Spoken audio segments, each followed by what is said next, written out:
Hello friends, സൈപ്രസിൻ്റെ പുതിയൊരു വീഡിയോയിലേക്ക് ഏവർക്കും സ്വാഗതം. നമ്മൾ ഇന്ന് ലൈഫ് പ്രോസസ് എന്ന് പറയുന്ന അധ്യായത്തിലേക്ക് കടക്കുകയാണ്. ബയോളജിയുടെ ഒരു പ്രധാനപ്പെട്ട പോർഷനാണ് ലൈഫ് പ്രോസസ്, ജീവൽ പ്രക്രിയകൾ.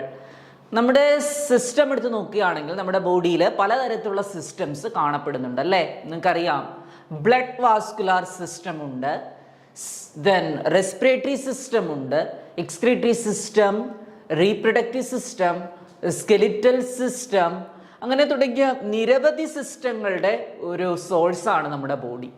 ഈ സിസ്റ്റത്തിലെല്ലാം തന്നെ ബയോളജിക്കൽ കെമിക്കൽ പ്രോസസ്സ് നടന്നുകൊണ്ടിരിക്കുകയാണ്. ആ കെമിക്കൽ പ്രോസസ്സിനെ നമ്മൾ അറിയപ്പെടുന്ന പേരാണ് മെറ്റബോളിസം എന്നാണ് അറിയപ്പെടുക.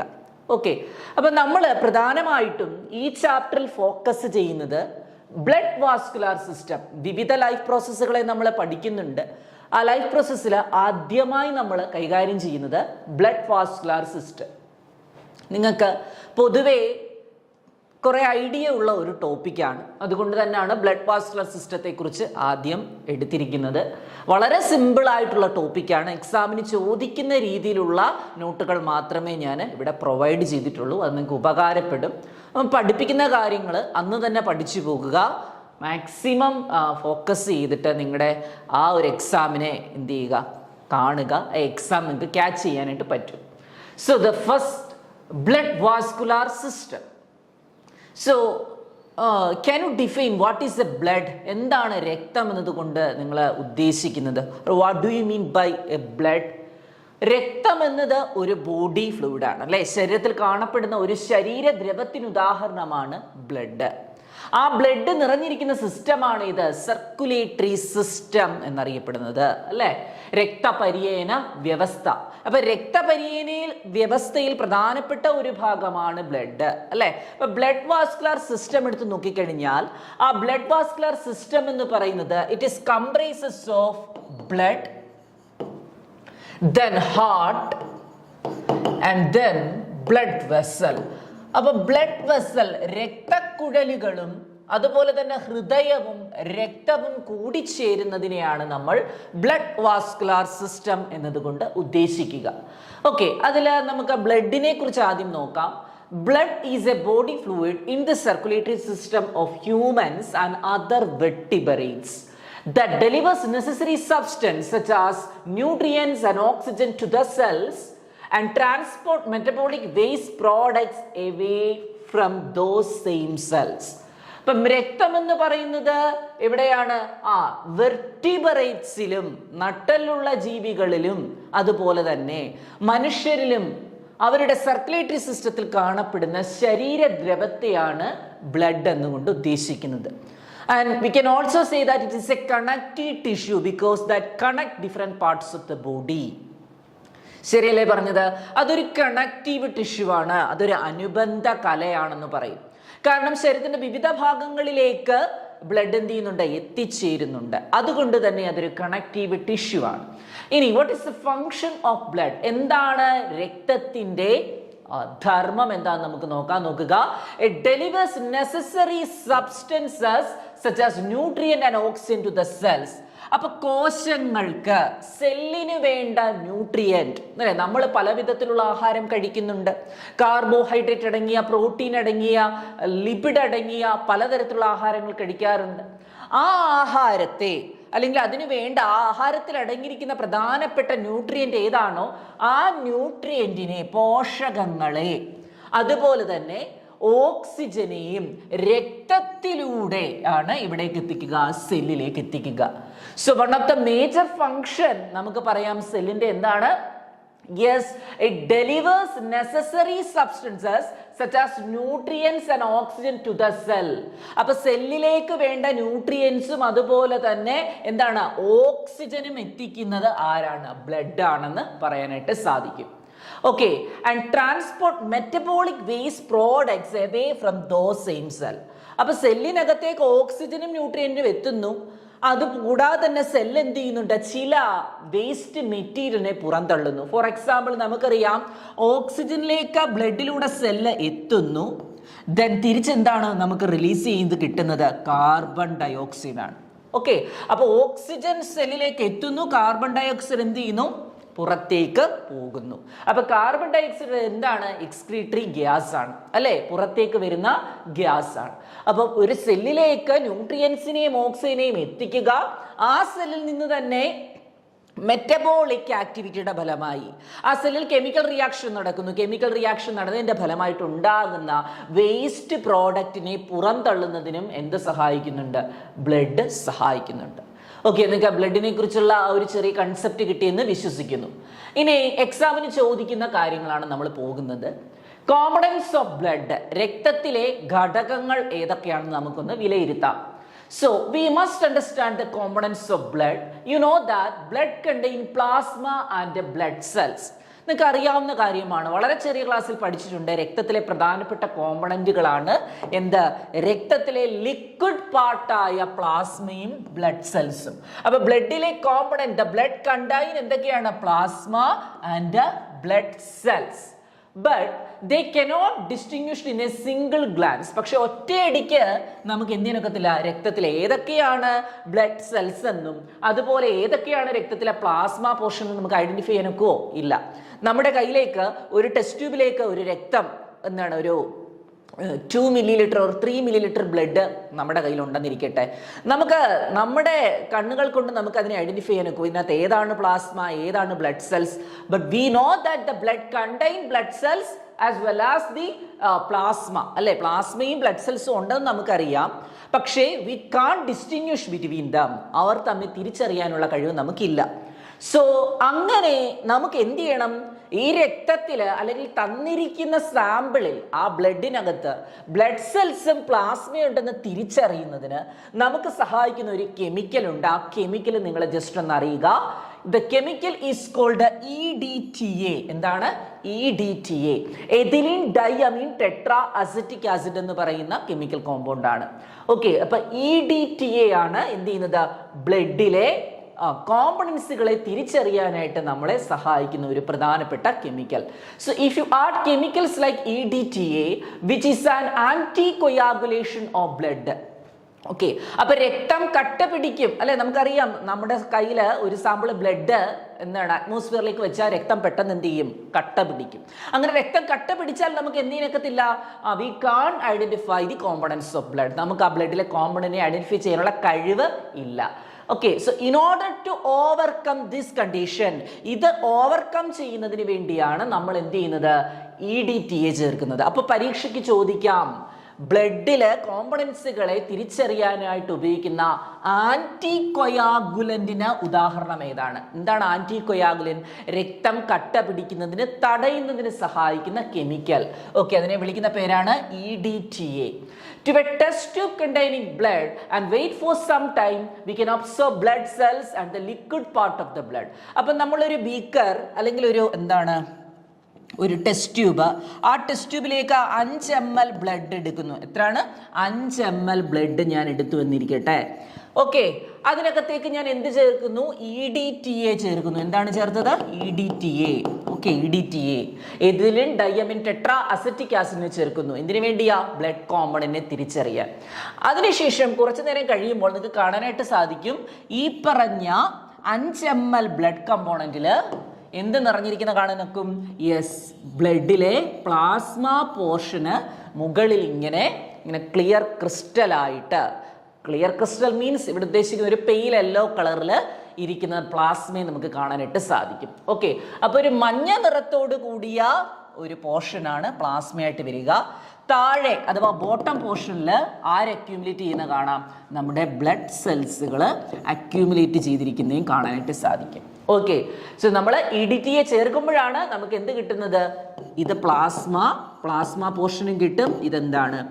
RBC, WBC, പ്ലേറ്റ്ലെറ്റ് തുടങ്ങിയ എല്ലാ തരത്തിലുള്ള ബ്ലഡ് സെൽസുകളും ഇവിടെ അക്യൂമുലേറ്റ് ചെയ്തിരിക്കുന്നതായിട്ട് കാണാൻ സാധിക്കും.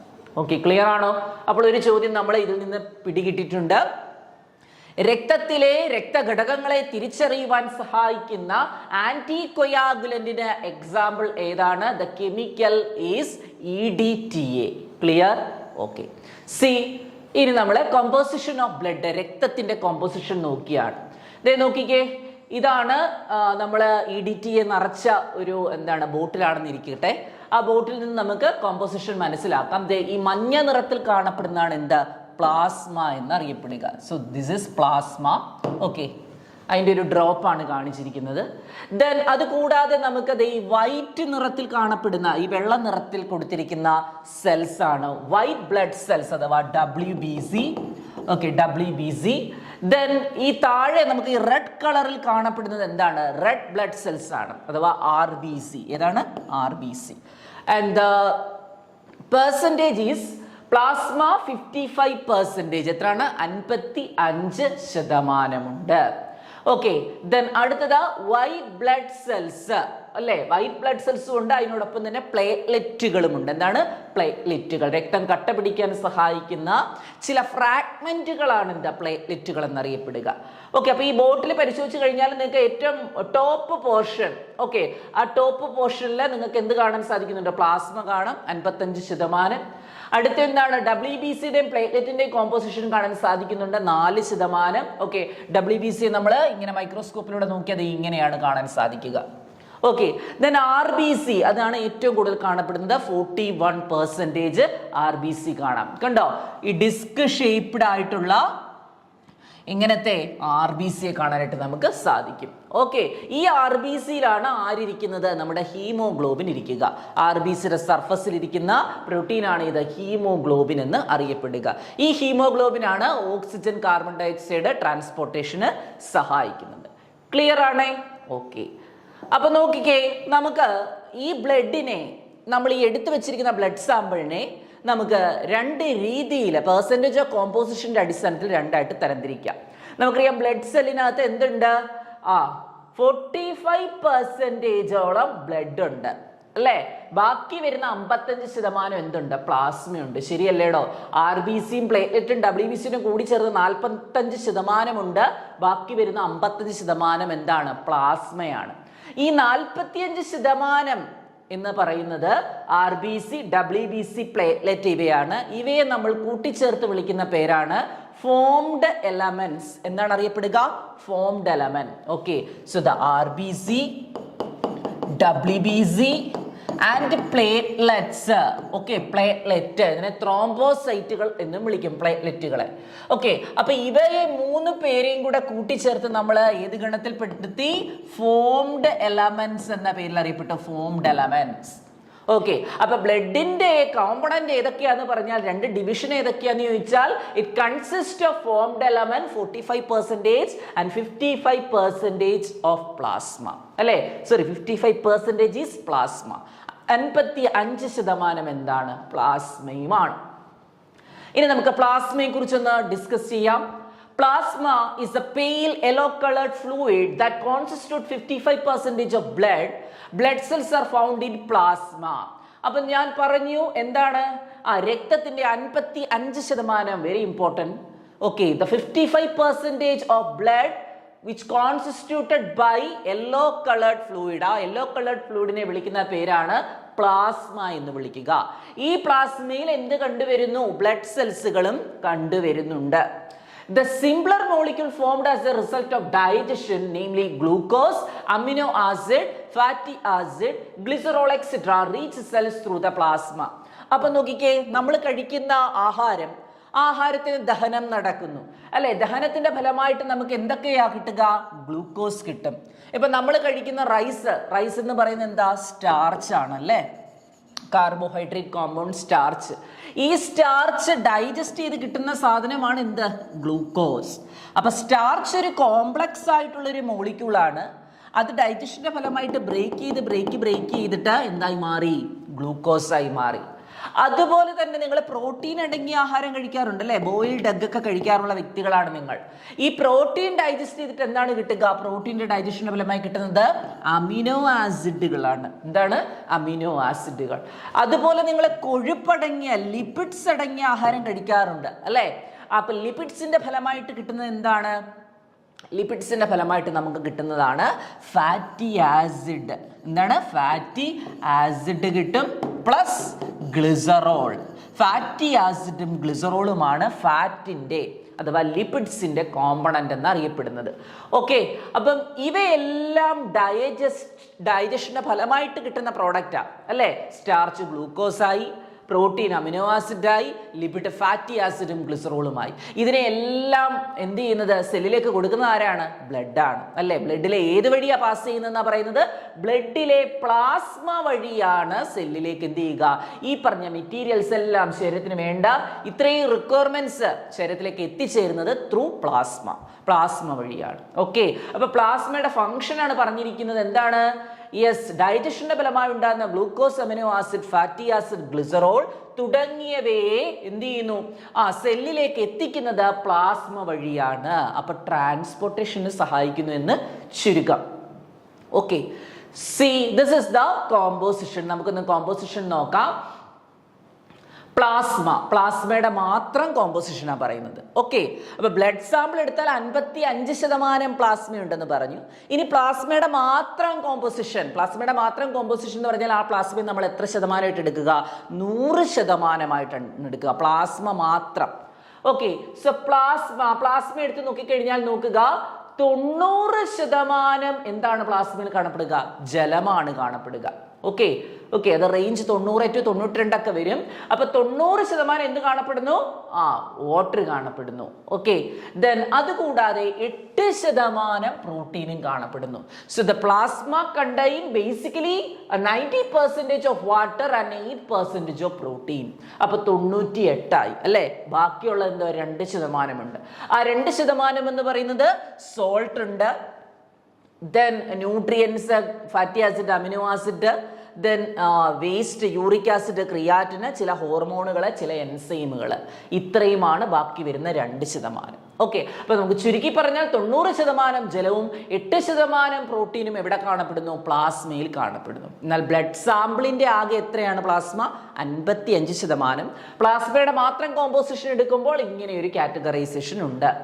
ഓക്കെ, ഇനി ഇതിൽ പഠിക്കേണ്ട വളരെ പ്രധാനപ്പെട്ട കാര്യം, അപ്പൊ പ്ലാസ്മയിൽ പ്രോട്ടീനുകൾ ഉണ്ടെന്ന് പറഞ്ഞു അല്ലെ. പ്ലാസ്മയിൽ കാണപ്പെടുന്ന പ്രോട്ടീനെയാണ് നമ്മൾ പ്ലാസ്മ പ്രോട്ടീനുകൾ എന്നറിയപ്പെടുക. എങ്ങനെയാണ് അറിയപ്പെടുക? പ്ലാസ്മ പ്രോട്ടീനുകൾ പലതരമുണ്ട്. പ്രധാനമായിട്ടും 3 എണ്ണമുണ്ട്. ആ 3 എണ്ണത്തെ നിങ്ങൾ പഠിക്കണം. ഒന്നാമത്തെ പ്രോട്ടീനാണ് ആൽബുമിൻ. എന്താണ്? ആൽബുമിൻ എന്നാണ് അറിയപ്പെടുക. രണ്ടാമത്തെ പ്രോട്ടീനാണ് ഗ്ലോബുലിൻ. മൂന്നാമത്തെ പ്രോട്ടീനാണ് ഫൈബ്രിനോജൻ. എന്താണ് അറിയപ്പെടുക? ഫൈബ്രിനോജൻ. ഓക്കെ, ഈ ഗ്ലോബുലിൻ തന്നെ 3 ഡിവിഷൻ ഉണ്ട്. അത് നിങ്ങൾ നോക്കണ്ട. Alpha globulin, beta globulin, gamma globulin. Alpha, beta, gamma globulin. Okay, അപ്പൊ ഇവയുടെ ഓരോത്തിന്റെയും ധർമ്മവും നിങ്ങൾ അറിഞ്ഞിരിക്കണം. ആൽബുമിൻ എന്ന് പറയുന്നത് പഠിച്ചു വെക്കുക. ആൽബുമിൻ ബ്ലഡ് പ്രഷർ റെഗുലേറ്റ് ചെയ്യാൻ സഹായിക്കുന്നു. ചോദിക്കാം കേട്ടോ. രക്തസമ്മർദ്ദം ക്രമീകരിക്കുന്ന പ്രോട്ടീൻ ഏതാന്ന് ചോദിച്ചാൽ ആൽബുമിൻ. അടുത്തത് ഗ്ലോബുലിൻ ചോദിക്കാൻ സാധ്യതയുള്ള ഒരു ചോദ്യമാണ്. ഗ്ലോബുലിന്റെ ധർമ്മം എന്താണ്? It provide immunity. Okay, defence mechanism ആണ് അല്ലെ.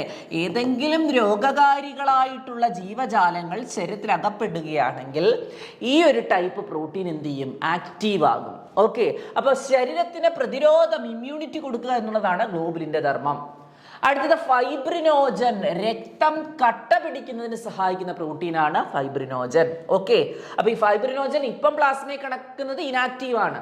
ഈ പറഞ്ഞ ആൽബുമിൻ ആയിക്കോട്ടെ, ഗ്ലോബുലിൻ ആയിക്കോട്ടെ, ഫൈബ്രിനോജൻ ആയിക്കോട്ടെ, ഇതെല്ലാം എന്താണ്? ഇനാക്റ്റീവിലാണ് കിടക്കുന്നത്. ഓക്കെ, അപ്പൊ റിക്വയർമെന്റ് എപ്പോഴാണോ ആവശ്യം വരുന്നത് ആ സമയത്ത് എന്ത് ചെയ്യുന്നു? ഈ പറഞ്ഞ 3 പ്രോട്ടീനുകൾ എന്താകുന്നു? ആക്റ്റീവ് ആകുന്നു. Now these are in inactive condition. It will be activated എപ്പോഴാ? Whenever the requirements are needed. അല്ലേ? അപ്പൊ ആവശ്യമുള്ള സമയത്താണ് എന്ത് ചെയ്യുക? ഇവ ആക്ടിവേറ്റ് ചെയ്യുക. സോ നമ്മൾ പറഞ്ഞത് ഫൈബ്രിനോജന്റെ ഡ്യൂട്ടി നിങ്ങൾ പഠിക്കണം. എന്താണ്? It helps in coagulation of blood. എങ്ങനെ വിളിക്കുക? കൊയാഗുലേഷൻ ഓഫ് ബ്ലഡ് അഥവാ ബ്ലഡ് ക്ലോട്ടിംഗ്. രക്തം കട്ട പിടിക്കുന്നതിന് സഹായിക്കുന്ന പ്ലാസ്മയിലെ പ്രോട്ടീനാണ് ഫൈബ്രിനോജൻ. ഓക്കെ, അതുപോലെ തന്നെ മറ്റൊരു പ്രോട്ടീൻ ഇവിടെ പറഞ്ഞിട്ടുണ്ട് അല്ലെ, പ്രോന്ത്രോംബിൻ. ഈ പ്രോന്ത്രോംബിൻ എന്ന് പറയുന്നത് രക്തം കട്ടപിടിക്കുന്നതിന് സഹായിക്കുന്ന പ്രോട്ടീൻ തന്നെയാണ്. ഇതും എന്താണ്, ഇത് ആക്ടിവേറ്റ് ആകും. ഈ പ്രോന്ത്രോംബിൻ പിന്നീട് എന്താകും, ആക്ടിവേറ്റ് ആകും. അപ്പൊ പ്രധാനമായിട്ടും നിങ്ങൾ ഇത്രയും ഓർത്തിരിക്കുക. പ്രോട്ടീനുകളുടെ 3 ടൈപ്പ് പ്രോട്ടീനുകൾ, പ്ലാസ്മയിലെ 3 പ്രോട്ടീനുകൾ: ആൽബുമിൻ, ഗ്ലോബുലിൻ, ഫൈബ്രിനോജൻ. ആൽബുമിൻ എന്ന് പറയുന്നത് ബ്ലഡ് പ്രഷർ റെഗുലേറ്റ് ചെയ്യുന്നു, ഓക്കെ, രക്തസമ്മർദ്ദ ക്രമീകരണം. ഗ്ലോബുലിൻ എന്ന് പറയുന്നത് ഇമ്മ്യൂണിറ്റി നൽകുന്നു അല്ലെ, ഡിഫൻസ് മെക്കാനിസത്തിന് സഹായിക്കുന്നു, പ്രതിരോധത്തിന് സഹായിക്കുന്നു. ഫൈബ്രിനോജൻ എന്ന് പറയുന്നത് helps in coagulation of blood, രക്തം കട്ട പിടിക്കുന്നതിന് സഹായിക്കുന്നു. ക്ലിയർ ആണേ? ഓക്കെ. അപ്പൊ പ്ലാസ്മയുടെ മെയിൻ കോമ്പോസിഷൻ നമ്മൾ നോക്കിയിട്ടുണ്ട്. ഇനി നമ്മൾ ഡീറ്റെയിൽഡ് ആയിട്ട് നോക്കിയാണ്. നമ്മൾ പറഞ്ഞു ബ്ലഡ്, ആ ബ്ലഡിലെ 2 പ്രധാനപ്പെട്ട ഭാഗങ്ങളാണ് ഫോംഡ് എലമെന്റ്സും പിന്നീട് ഏതാ, പ്ലാസ്മയും എന്ന് പറഞ്ഞു അല്ലേ. അതിലെ പ്ലാസ്മയുടെ കേസ് നമ്മൾ നോക്കിയിട്ടുണ്ട്. ഇനി ഫോംഡ് എലമെന്റ്സ് RBC, WBC, പ്ലേറ്റ്ലെറ്റുകളെ കുറിച്ച് നമുക്ക് ചെറിയൊരു എന്താണ് ഒരു കോൺസെപ്റ്റ് ഉണ്ട്, അല്ലെങ്കിൽ കുറച്ച് കാര്യങ്ങളുണ്ട്, അത് നമുക്ക് നോക്കാം. Okay. Formed elements, erythrocytes, that is RBC വിളിക്കുന്ന മറ്റൊരു പേരാണ് എറിത്രോസൈറ്റ്സ്. ഓക്കെ. അടുത്ത WBC വിളിക്കുന്ന പേരാണ് leucocytes. Okay, white blood cells എന്നാ വിളിക്കുക. ആൻഡ് പ്ലേറ്റ്ലെറ്റ്സിനെ വിളിക്കുന്ന മറ്റൊരു പേരാണ് thrombocytes. Are known as formed elements. അപ്പൊ രക്തത്തിലെ ഫോംഡ് എലമെന്റുകൾ എന്നറിയപ്പെടുന്നത് ഏതൊക്കെയാണ്? RBC, WBC ആൻഡ് പ്ലേറ്റ്ലെറ്റ്സ് അല്ലെ, അല്ലെങ്കിൽ എങ്ങനെ പറയാം, എറിത്രോസൈറ്റ്സ്, ലൂക്കോസൈറ്റ്സ് ആൻഡ് ത്രോംബോസൈറ്റുകളാണ് ഫോംഡ് എലമെന്റ്സ് എന്നറിയപ്പെടുക. Formed elements constitute 45% of the blood. രക്തത്തിന്റെ എത്ര ശതമാനമാണ് ഫോംഡ് എലമെന്റ്സ്? 45%. മറക്കരുത്, രക്തത്തിന്റെ എത്ര ശതമാനമാണ്? 45% ഫോംഡ് എലമെന്റ്സ് ആണ്. Blood cells are erythrocytes, RBC and leucocytes, WBC. അപ്പൊ രക്തകോശങ്ങൾ എന്നറിയപ്പെടുന്നത് ഏതാണ്? RBCയും WBCയും മാത്രമാണ്. ഇപ്പൊ പ്ലേറ്റ്ലെറ്റ് ബ്ലഡ് സെല്ലാണോ? പ്ലേറ്റ്ലെറ്റ് എന്ന് പറയുന്നത് സെല്ലിന്റെ ഫ്രാഗ്മെന്റുകളാണ് എന്ന് ഓർത്തു വെക്കുക. സെൽ ഫ്രാഗ്മെന്റുകളാണ് പ്ലേറ്റ്ലെറ്റുകൾ. സോ ബ്ലഡ് സെൽസ് ഏതാണെന്ന് ചോദിച്ചാൽ നിങ്ങൾ പറയണം RBCയും അതുപോലെ തന്നെ ഏതാണ്, WBCയും ആണെന്ന് ഓർത്തു വെക്കുക. So let's deal with RBC. ഏതാണ്? എറിത്രോസൈറ്റുകൾ അഥവാ റെഡ് ബ്ലഡ് സെൽസുകളെ കുറിച്ച് നമുക്കൊന്ന് നോക്കാം. Major part of the formed elements നമ്മൾ കണ്ടു. ആ രക്തത്തിന്റെ സാമ്പിൾ എടുത്തപ്പോൾ അല്ലേ, RBCയുടെ അളവ് എത്രയായിരുന്നു? 41%. ബാക്കി WBCയുടെ കോമ്പോസിഷൻ എത്രയായിരുന്നു? പടത്തില് 4% അല്ലേ. സോ നമുക്ക് പറയാം പ്രിഡോമിനന്റ് ആയിട്ട് കാണപ്പെടുന്ന, എണ്ണത്തിൽ ഏറ്റവും കൂടുതൽ കാണപ്പെടുന്നത്, രക്തത്തിലെ ഏറ്റവും മേജർ പാർട്ട് എന്നറിയപ്പെടുന്ന എലമെന്റ് ഏതാണ്? RBC ആണ്. ഓക്കെ. സോ അതിന്റെ റേറ്റ് ഒന്ന് നോക്കുക. 5 to 5.5 million in mm³ of blood. Okay, ശ്രദ്ധിക്കുക. 1 mm³ ഓഫ് ബ്ലഡിൽ 1 mm³ ഓഫ് ബ്ലഡിൽ ഏകദേശം 5 മുതൽ 5.5 മില്യൺ RBC കണ്ടുവരുന്നു. Okay. So the normal range എവിടെ നിന്ന് എങ്ങോട്ടാ? Yes, it is from 5 to 5.5 million in 1 mm³ of blood. A decrease in RBC is known as anaemia. ചില ആളുകളെ കണ്ടാൽ നമ്മൾ പറയാറുണ്ട് വിളർച്ച കാണപ്പെടുന്ന ആളുകളാണെന്ന് അല്ലേ. എന്ന് പറഞ്ഞാൽ എന്താ, അവരെ കണ്ടാൽ ഇങ്ങനെ എന്താണ്, രക്തമയമില്ലാത്ത ആളുകളാണ്. രക്തമയമില്ലെന്ന് പറഞ്ഞാൽ അതിനർത്ഥം എന്താണ്? അവരുടെ ശരീരത്തിൽ RBCയുടെ കൗണ്ട് കുറവാണെന്നാണ്. ഓക്കെ. അപ്പോൾ RBCയുടെ കൗണ്ട് കുറയുന്നത് മൂലം ഉണ്ടാകുന്ന രോഗത്തെ വിളിക്കുന്ന പേരാണ് ഇത് അനീമിയ എന്നാണ് വിളിക്കുക. എന്താണ് വിളിക്കുക? അനീമിയ. ചോദിക്കാം, അറിയാവുന്ന ഒരു ചോദ്യമാണ് അല്ലേ. ഓക്കെ. അപ്പൊ വിളർച്ച ഉണ്ടാകുന്നതിന് കാരണം reduction in the number of RBCയുടെ അളവ് ഗണ്യമായി കുറയുമ്പോഴുണ്ടാകുന്ന അവസ്ഥയാണ് അനീമിയ. ഇനി RBCയുടെ അളവ് കൂടിക്കഴിഞ്ഞാലോ, ഈ പറഞ്ഞ 5.5 മില്യണിനേക്കാളും എബോവ് ആയി, സപ്പോസ് ഇറ്റ് ഈസ് എന്താണ് greater than 5.5 million regarding 7.7, okay, 7.7 വല്ലതും ആണെങ്കിൽ അങ്ങനെയുള്ള കണ്ടീഷനെ വിളിക്കുന്ന പേരാണ് പോളിസൈത്തീമിയ. എന്താണ് അറിയപ്പെടുക? പോളിസൈത്തീമിയ. അപ്പൊ ഓർത്തു വെക്കുക, ചോദ്യം ചോദിക്കാൻ സാധ്യതയുണ്ട്. രക്തത്തിൽ ഏറ്റവും കൂടുതൽ കാണപ്പെടുന്ന കോമ്പോസിഷൻ ഏതാന്ന് ചോദിച്ചാൽ ഏതാണ്? എറിത്രോസൈറ്റുകളാണ്, അരുണ രക്താണുക്കൾ എന്ന് മലയാളത്തിൽ പറയും. ഓക്കെ, അപ്പോൾ എത്ര ശതമാനമാണ് രക്തത്തില്? 41% എന്ത് കാണപ്പെടുന്നു? RBC കാണപ്പെടുന്നു.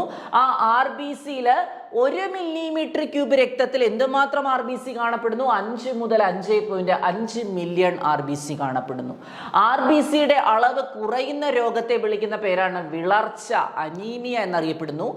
RBCയുടെ അളവ് വലിയ തോതിൽ കൂടുന്ന കണ്ടീഷനെ വിളിക്കുന്ന പേരാണ് പോളിസൈത്തീമിയ എന്നാണ് വിളിക്കുക. Poly means what? Poly means many അല്ലേ? Okay, cythemia means many cells. Okay, ഏത് സെൽസാ കൂടിയത്? RBC ആണ് കൂടിയത്. ക്ലിയർ ആണോടെ? ഇനി RBCയുടെ ഷേപ്പിനെ കുറിച്ച് നമുക്കൊന്ന് നോക്കാം. The shape of RBC, biconcave in shape without nucleus. Very important. നമുക്കറിയാം എല്ലാ സെല്ലുകൾക്കും ന്യൂക്ലിയസ് ഉണ്ട് അല്ലേ? ഒരു സെൻട്രൽ പോർഷൻ എന്ന് നമ്മൾ വിചാരിക്കുന്നവരെന്തുണ്ട്? ന്യൂക്ലിയസ് ഉണ്ട്. ന്യൂക്ലിയസിന്റെ ലൊക്കേഷൻ എവിടെയും ആകാം. അപ്പോൾ ഒരു സെൽ എടുക്കുകയാണെങ്കിൽ അതിന് എന്തുണ്ട്? ഒരു മർമ്മമുണ്ട്. പക്ഷേ നമ്മുടെ ബൈകോൺകേവ് ഷേപ്പ്, അവതല ആകൃതിയുള്ള ഡിസ്ക് ഷേപ്പ്ഡ് ആകൃതിയുള്ള RBCക്ക് എന്തില്ല? It is devoid of nucleus. It is എന്താണ്? അതിനില്ല. ഇറ്റ് ഹാസ് നോ ന്യൂക്ലിയസ് അല്ലേ? അതിന് എന്തില്ല? ന്യൂക്ലിയസ് ഇല്ല. So it is a disc shape structure without nucleus.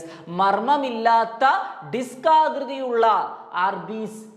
ആകൃതിയുള്ള സെല്ലാണ് ഇത് RBC എന്നറിയപ്പെടുക. നെക്സ്റ്റ്, എവിടെയാണ് ഈ ബ്ലഡ് സെൽസുകളെല്ലാം ഉണ്ടാകുന്നത്? അത് RBC ആയിക്കോട്ടെ, WBC ആയിക്കോട്ടെ, പ്ലേറ്റ്ലെറ്റ് ആയിക്കോട്ടെ, ഇതെല്ലാം ഉണ്ടാകുന്നത് ഓർത്തു വെക്കുക ബോൺ മാരോയിലാണ്. എവിടെയാണ്? അസ്ഥിമജ്ജയിലാണ്. So they formed in red bone marrow. Okay, അസ്ഥിമജ്ജയിലാണ് ഈ പറയുന്ന ബ്ലഡ് സെൽസുകൾ ഉണ്ടാകുന്നത്. RBC ഉണ്ടാകുന്നത് റെഡ് ബോൺ മാരയിലാണ്.